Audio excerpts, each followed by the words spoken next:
So let's be honest today, y'all. This is one of those moments in history in which history taps you on the shoulder and asks if you're paying attention. This is one of those moments we're living in. According to the reports in the New York Times, President Donald Trump said that he believes the civil rights movement caused people to treat white people unfairly. You heard that right. Our president, Donald J. Trump, said that he believes that the civil rights movement and the civil rights push caused people to treat white people unfairly. The president. That's interesting. But that also reminds me why it's consistently fuck Donald Trump.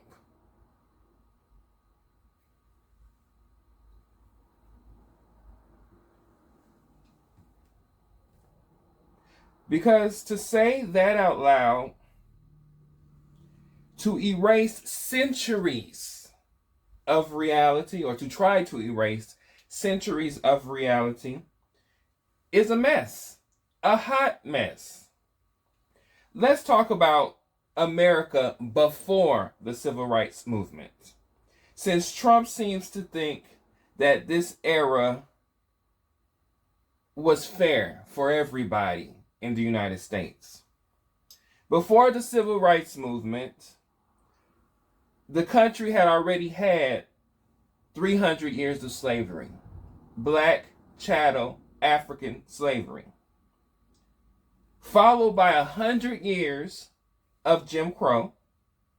Followed by 60 plus years of the backlash against the civil rights advancements. Before the civil rights movement, Black Americans were legally segregated, politically disenfranchised, and economically locked out, but also being socially terrorized. It was okay to have lynchings in broad daylight against Black Americans for some of the most senseless things you can imagine. That was an American reality. Before the civil rights movement and the civil rights legislation and push, lynching wasn't controversial. It was public, broad daylight, man, woman, and child attending them, taking souvenirs, taking pictures, putting them on postcards, selling them in stores. Before civil rights, Black children went to schools that were designed for them to fail. Before civil rights legislation, Black veterans who fought in every American war up until that time, who fought for American freedoms, ideologies, fought against the Nazis and racism abroad. They were punished simply for wearing their uniforms in public. Before civil rights, the federal government enforced redlining and discrimination and racial hierarchy by law. All of that existed before the civil rights movement. Yet the president deemed it appropriate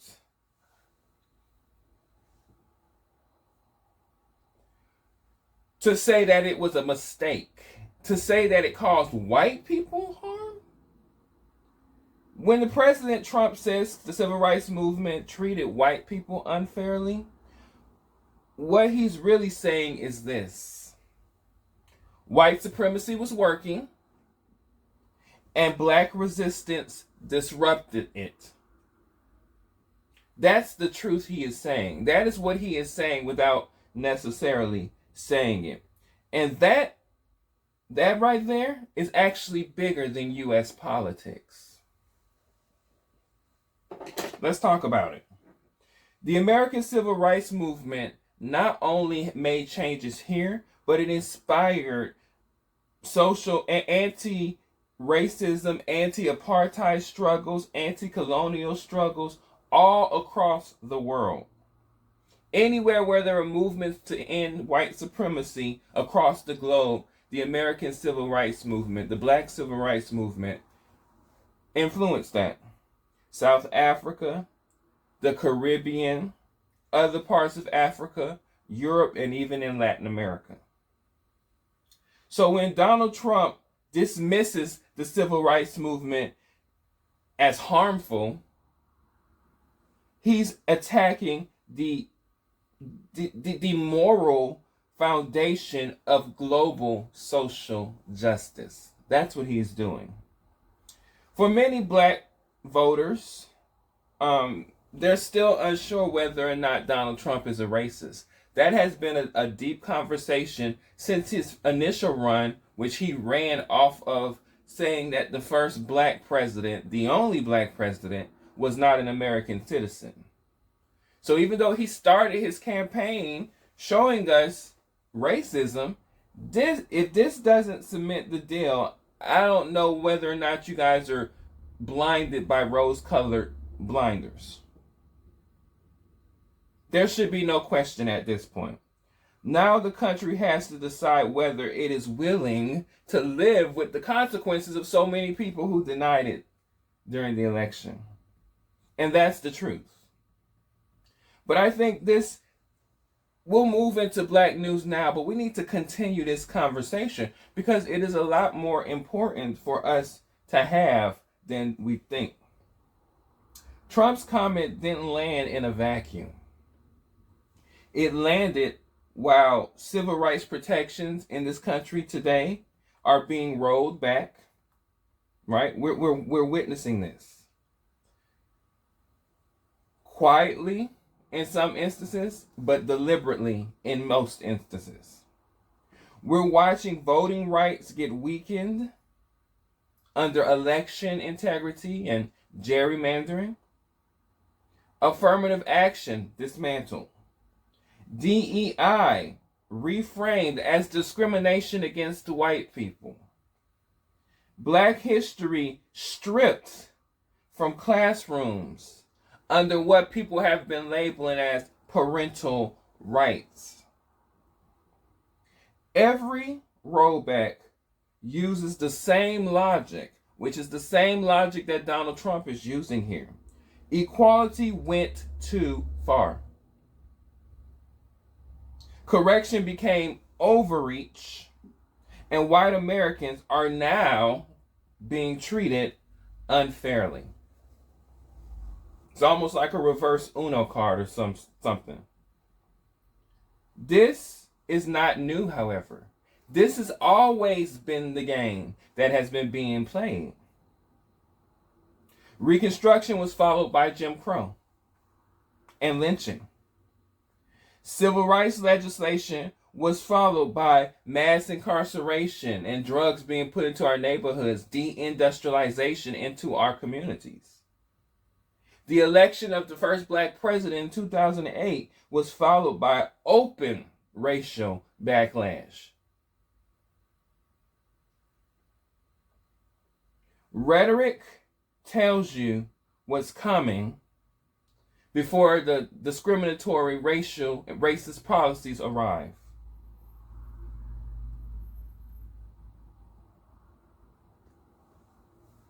So this, for me, is a reminder.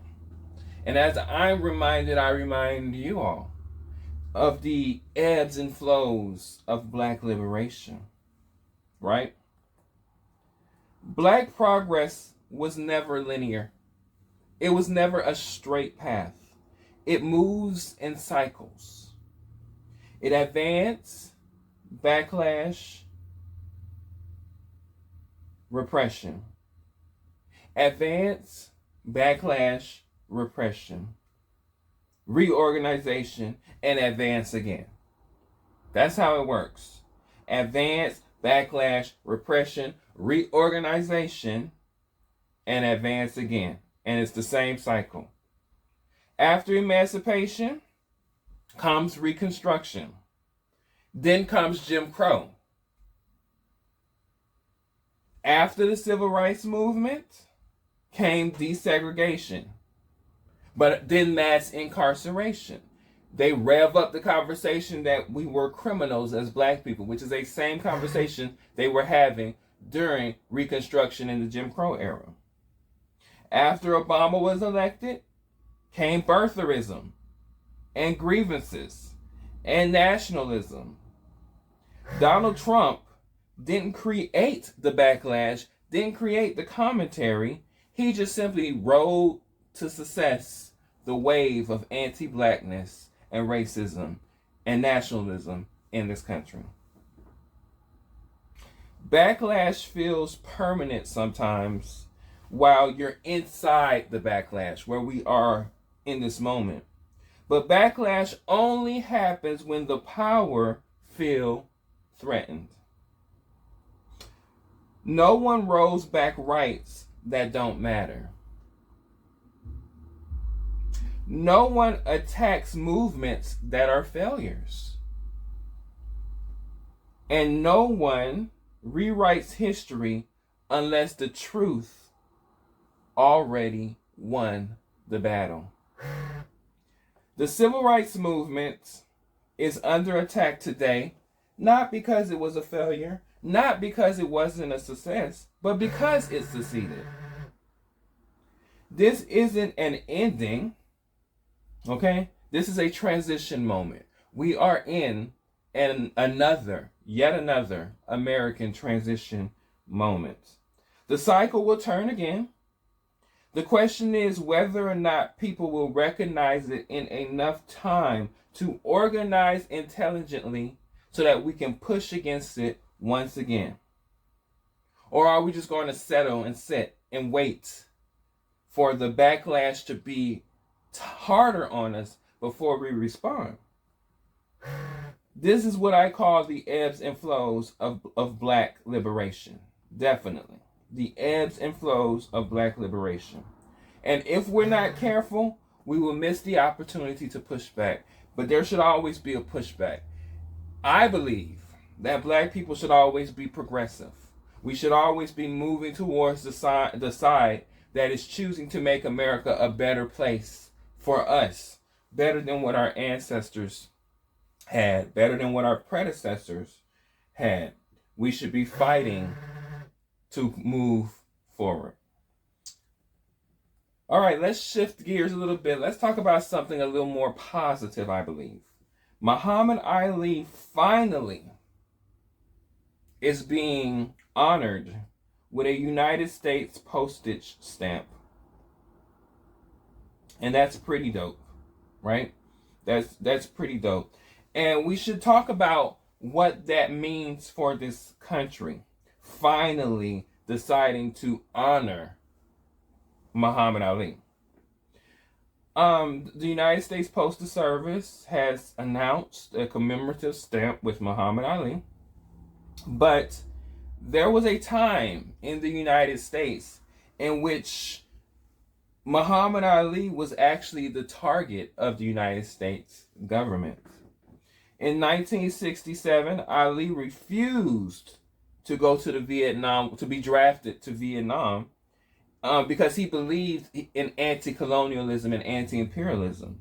And the government stripped him of his title, revoked his boxing license, and even threatened to throw him in prison, all in an attempt to try to ruin him because of his stance against going to the Vietnam War.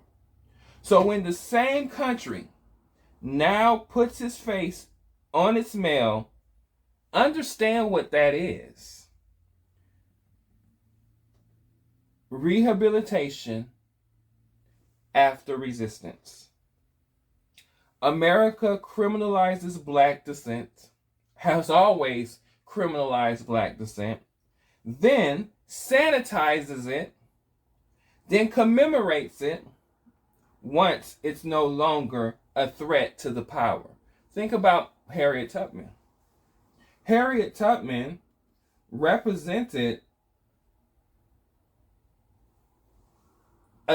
someone being against America's biggest financial institution, which was slavery. In that, she was fighting against it. Back then, she was one of public enemy number one, according to the federal government and fugitive slave acts and such. But now she's revered and respected through history. Dr. Martin Luther King, similarly, was hated. He died the most hated American. But now there's a holiday. There's commemoration. There's remembrance. Federal holiday. Ali won in this instance.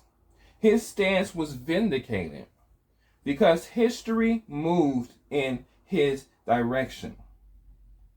One of the things to know is that history will always move in the direction of right. And that's the pattern. We see it all the time. That's the pattern. Take a look at Muhammad Ali being Muhammad Ali. We were taught that everything good was white and everything bad was black. For an example, Jesus Christ, we see a white man. The angels, we see white. The Lord's Supper, we see white. Miss America, we see white. Miss Universe, we see white. Miss World, we see white. Even Tarzan in the jungles of Africa, we see a white man ruling Africa. And we have White Owl cigars, white swan soap, King white soap, white cloud tissue paper, white rain hair rinse, white tornado flow wax, white plus toothpaste. All you good cowboys in your Western road white horses. The president stays in a White House. The white man 50 years ago told my granddaddy that when my daddy got free, things would be better. When he got grown. Now my daddy's grown. Somebody told my daddy that when I got grown, things would be better. Now I'm grown. Now I have the white boy today telling me that when my children get grown, things will be better. So they'll see that this is just the old trick. Black people, you notice, didn't vote for no president. So, Muhammad Ali, hats off to you. You are forever the greatest, will forever be the greatest. And we salute you and congratulations on this commemorative stamp, and the United States finally recognizing the greatness that was Muhammad Ali. And now it's time for Black News, Black World now.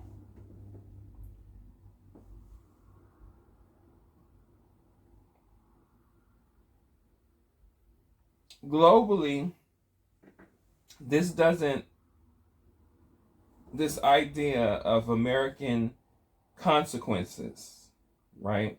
American rhetoric, American reaches globally. It goes beyond American borders. 2 African nations have moved to ban United States citizens from coming into their country, following the restrictive sanctions that have been placed on several African countries by the Trump administration. So it's a retaliatory thing to what Trump is doing. And Trump has a list of nations he no longer are allowing in the time to come to the United States and get residency or citizenship. This is a response to that. American power is no longer assumed, right, as it used to be, where people valued the United States and saw our country as the important country to impress. At this point in history, respect is seemingly becoming reciprocal.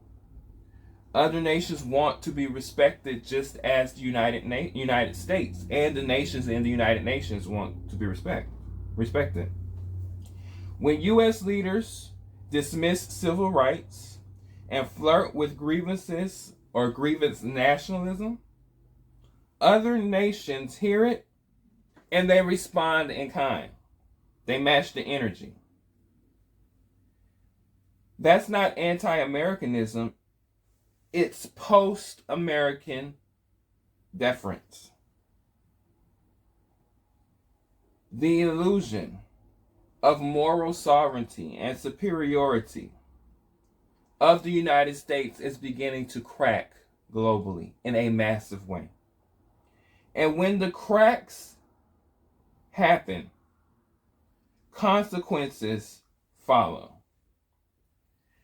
And so unfortunately, in this nationalistic me first America, and it's an interesting me first time, because it's not just the United States saying, okay, we're going to isolate ourselves and close ourselves off, as we have done a couple of times in history, or tried to. It's me first, and I get what I want. So if I want Venezuela, if I want Greenland, if I want these territories, I'm going to take them, because it's me first. And the world is just not feeling that anymore. And there's literally a global shift of the old Western powers, the United nations and the United States and these territories and running the world. People are no longer wanting that for themselves. All right, we have a second story. The United States passes a 3-year sanction, or should I say extension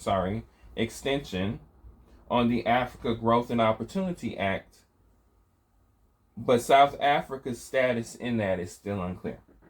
And as you guys know, there has been a situation with the United States and South Africa in which there has been claims made that white South Africaneers, who are the Dutch and Belgian settlers in South Africa, the white settlers, who've been there for years, they were the ones who perpetuated apartheid.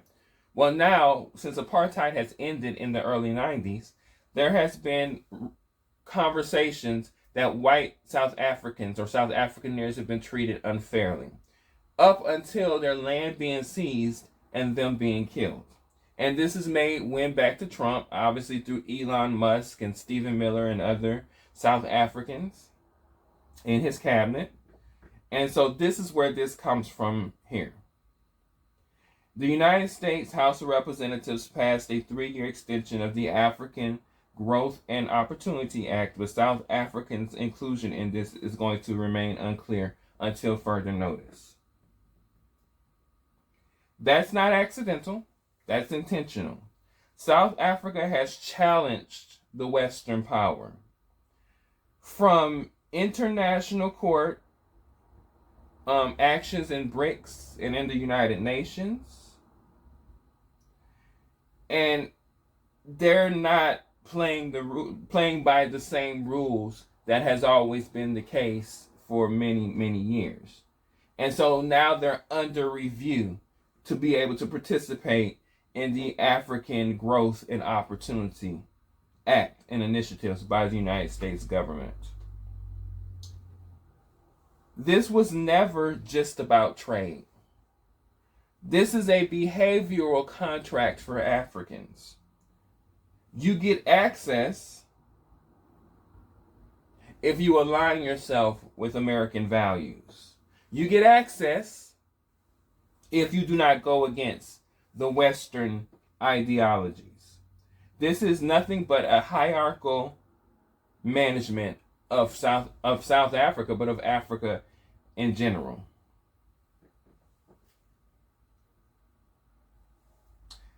So do you see the patterns? Ali was punished for refusing the alignment. The civil rights movement was labeled too much because it distorted the alignment. And now black nations are reminded that sovereignty has its conditions if you're not aligned with these powers. That has been Black World Now. So let's recap. Let's wrap this up. Okay. Tonight wasn't about one quote. It was about a pattern. Do you see the pattern? When black people resist injustice, power responds with backlash. When resistance proves right, power responds with memory. When nations challenge the global hierarchy, power responds with conditions. Donald Trump saying that the civil rights movement harmed white people isn't a slip up. Isn't just a random passer conversation that he is having. It's a signal. Muhammad Ali on a stamp isn't just an honor.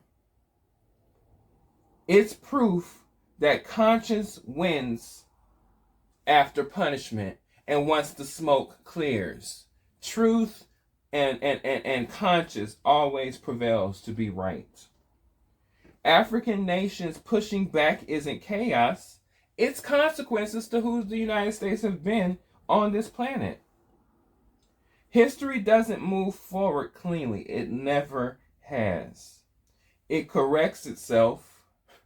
It slowly, yet unevenly, and at a cost, paid first by those who were willing to tell the truth again and again and again. There's always ebbs and flows. It always does this. The question is, who recognizes it in the time period when it's important? And who pretends not to see it? That's the work that we have. That's the mission that we have in this moment. Are we going to pretend like we don't see what's happening in front of us? Or are we going to do the work to push us forward? That's the work we have in this moment, what history is teaching us right now. Where will you be when someone 50 years, 100 years look back and see where you were in 2026? This is the work. And this has been My Black Truth.